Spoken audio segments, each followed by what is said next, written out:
त्रेता युग से भी पहले एक दिन देवताओं के बीच ये विवाद उठ खड़ा हुआ कि तीनों में सबसे श्रेष्ठ कौन है, ब्रह्मा, विष्णु या महेश। देवगणों ने इस प्रश्न का निर्णय करने के लिए महर्षि भृगु को चुना। भृगु ऋषि तपस्वी थे। महर्षि भृगु, जो स्वयं ब्रह्मर्षि भृगु वंश के प्रवर्तक और शुक्राचार्य के पिता थे, वे सत्य के लिए किसी से भी टकराने का साहस रखते थे। सबसे पहले भृगु ऋषि ब्रह्मा लोक पहुंचे। वहां ब्रह्मा जी अपने स्तुति गान में लीन थे।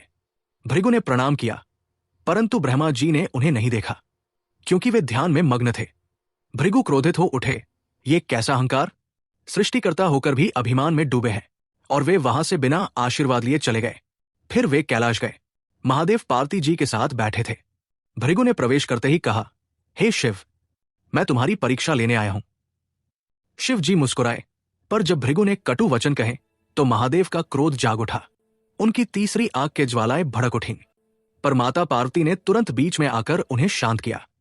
भृगु ने सोचा, शिव तो रौद्र रूप है, क्षमा का भाव नहीं, और वे वहां से भी चले गए। अंत में वे वैकुंठ पहुंचे। वहां भगवान विष्णु लक्ष्मी जी के साथ विश्राम कर रहे थे। भृगु अंदर गए और बिना कुछ कहे भगवान विष्णु के वक्षस्थल पर पैर से प्रहार कर दिया। क्षण भर को सारा वैकुंठ मौन हो गया।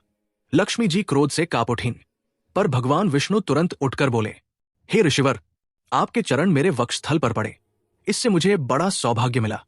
कहीं आपके पाद को चोट तो नहीं लगी? ये कहकर भगवान विष्णु ने भृगु के चरण पकड़ लिए और अपने हाथों से उन्हें सहलाने लगे। भृगु की आंखों में आंसू आ गए। उन्होंने कहा, प्रभु, मैंने आपको परखने के लिए ये अपराध किया था। अब मुझे ज्ञात हुआ कि तीनों में आप ही परम करुणामय हैं।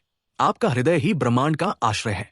तभी से भगवान विष्णु के वक्षस्थल पर भृगु चिन्ह, पद चिन्ह बना रहा, जो आज भी श्रीवत्स चिन्ह के रूप में जाना जाता है। और यही कारण है कि लक्ष्मी जी, जो भृगु की पुत्री थी, कभी कभी विष्णु से इस घटना के कारण रुष्ट भी होती है।